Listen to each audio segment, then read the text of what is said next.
Hello and welcome to an episode of Historically Marked. I am Jason and I am in Portage, Sioux, Missouri.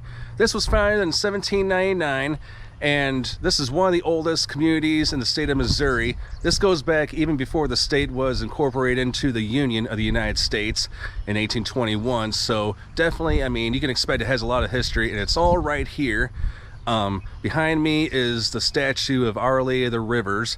This goes all the way back to the 1950s. This was conceived by Father Schlattmann, a local priest who, well, there's a story behind that, but this was dedicated in October 1957. 10,000 people were here for its dedication. I know it seems really hard to believe once you see all the settings I'm around, but yeah, there's definitely a lot of history behind this town, and it's all going to be like little short description markers and such. So let me take you on this journey as we work our way towards the Our Lady of the River statue. Here we go. All right, this is where we start as we go towards this big white statue at the far end. All right, so Our Lady of the Rivers, it was given its name because it is within 5 miles from the Illinois, the Missouri, and the Mississippi. Now the river we're going to see is the Mississippi, but the Illinois is just not too far, and the Missouri, well, it's just right behind me. Well, I mean, not literally, but like a few miles behind me. That is actually the village of Portage, Sioux. And keep in mind that this has been underwater many times. In fact, I think I have a picture somewhere. If I can find it, I'll definitely pull it up. But there are many markers here on our way over there. I'm going to start on the left here. So these have a lot to do with exploration, like Lewis and Clark and Marquette and Joliet. So right here in 1673, Pierre Marquette and Louis Joliet explored Mississippi Valley in 1673. I really like that. And on the right, Louisiana Territory. All right, so I mean, it's very confusing because, you know, this land that I'm on, it's gone through many owners in a short amount of time before it was finally in the hands of the United States. So here we go. Settled by France in 1673, ceded to Spain in 1763, ceded to Napoleon or France in 1800, and then sold to President Jefferson in 1803. All the flags. Now, it hasn't rained much in the last 3 weeks at the time I'm doing this video. I mean, it's mostly been dry and really hot and humid. I mean, it's rained maybe a couple times, but whenever there is a point when the river level is at 21.5 feet or higher, then that is where they shut this down. And obviously, if there's like any water at this level. Lewis and Clark, 1804, the expedition to Northwest obtained men and supplies here.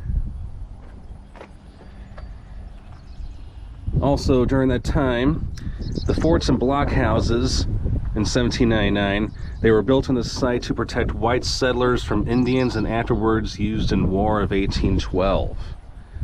Wow. No markers here at the midpoint, but I can tell they've planted some flowers, but it looks like they're due for replanting some, as I can tell that they've died.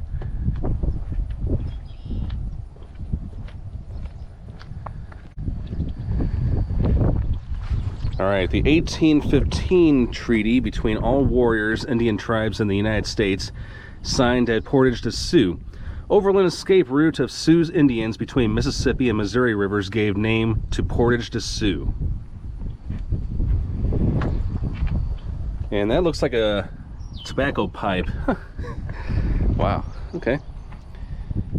Portage to Sioux in 1798. In 1815, representatives of Indian tribes arrived in several thousand canoes to negotiate a peace treaty with the white settlers. And we got a couple more. And another thing to keep in mind is this was all one-time farmland. I mean, even in those days, it was important to have crops and stuff grown close to the river. I mean, there were a lot of people who were working out in these fields but nowadays it's like a floodplain. All right, so here's one that about St. Rose, Philippine Duchesne.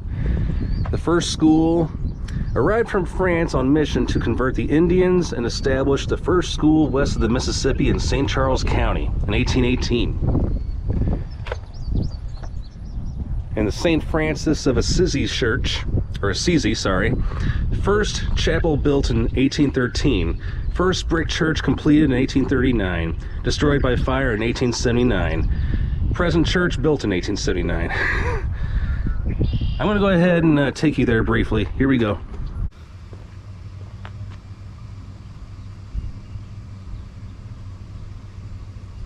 So here is the St. Francis of Assisi Church. This goes all the way back to 1879, so that's almost 145 years old, but it still looks great. It still offers weekly mass.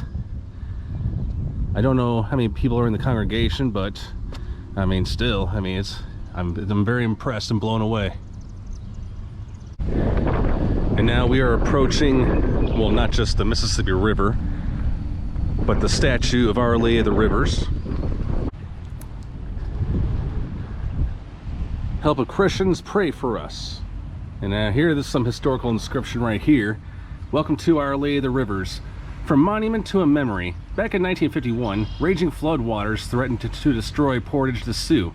The community pulled together and prayed to Mary, who was given the title Our Lady of the Rivers. The floodwaters receded and the community was saved. This shrine is dedicated to the memory of that event and serves as both a reminder of the tremendous power of nature and a tribute to its incredible beauty. So the statue rises 25 feet high and is mounted on a 20-foot concrete pedestal. It was designed by Norma McClory and was dedicated on October 13th, 1957. And then it just tells all about, like, if you want to put your business card in here, let us hear from you. Now, if you do go to the website, they do want to keep the statue and walkway alive because, yes, the upkeep is very expensive. Now, you can go to the website, which I'll just put on the screen. They take PayPal, Amazon Smile, among other charities. So definitely, I mean, it's definitely worth the effort to do such thing.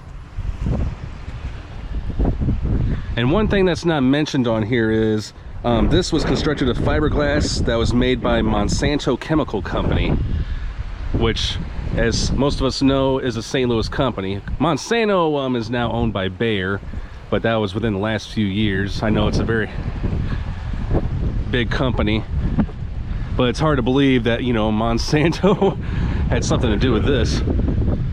Queen of Peace, pray for us. All right, so this is just we call it a map. And these numbers right here just detail the harbor. Now the star is right where we're at, and then Alton is just right here, and then the tiny community of West Alton is here. And most of these areas, as a lot of us locals know, are flood prone because obviously they're by the rivers. Grafton too, Elsa, Brussels, I mean any parts of Calhoun County.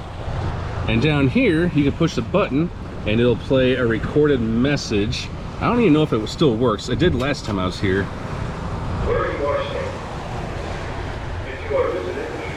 Yeah, it works, but I can't understand what the guy's saying. But I'll just let it play out. How's that?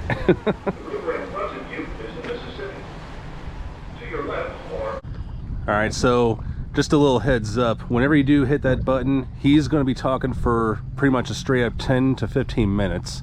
I mean, it's useful information, but if you're here to do it in peace and browse this area, stroll through here in peace and quiet, yeah, the guy's going to keep rambling. No disrespect towards the guy, but you know, that's just, you know, a little warning. How's that? So up there are some symbols, and they are all around, and they are accompanied by Bible passages. I mean, you can't see the verses, but you can find them in the Bible, like Isaiah 7:14, St. Luke 2:35. And I'll go ahead and get you up close to the statue. And again, this is the Mississippi River. Now, this statue can be viewed from Illinois, and you probably can't see it, but that is the Great River Road, Illinois Route 100. Now that way it takes you to Alton, and then keep going straight, it takes you to Grafton, and then, you know, the Great River Road continues all the way paralleling the Illinois River. And yeah, you can definitely see it. I mean, it's small, but if you're not driving, definitely take a look at it, you know, next time you're cruising on that road. So this statue at the very top from the water base, it is 50 feet high. The man did say that the statue weighed indeed 3,000 pounds. And again, this was sculpted by Norma McClory. I mean, she did a really great job. And the reason why you can't really see her face is because there's really no right way to see it. But because something to do with like the sun shining and its angles, stuff like that, you know.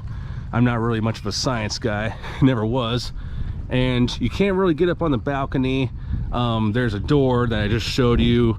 I'm sure authorized personnel go in there, and that's where they get their donations. And of course, I'm sure there's a staircase that takes you up there. But so I want to see what this says. Oh, it's a quote. If you want to hit pause, please do so if you want to read this. And then I'm going to go, and this is pretty much all the donors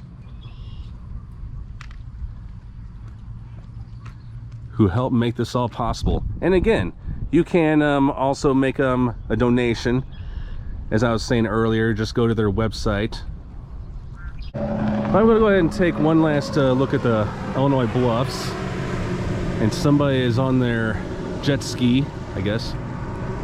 I don't really know much about boats, but it's perfect boating weather because it's the first day of July as I'm doing this video. But yes, oh man, look at all these Illinois Bluffs and all the cars going by. Then I'm gonna go ahead and take one last frontal view of this. All right, thanks so much for tuning into this episode of Historically Marked. I am Jason. I am at Portage de Sioux, just outside or in front of the Our Lady of the River statue, which is internationally known. People from Spain, Africa, and all over the United States have heard of this. I mean, they know about its history, they know about its beauty and all that, and pretty much just the stuff I just went over. So I hope you find this video very interesting. Stay tuned for more episodes. Please like and subscribe. I am Jason, signing off.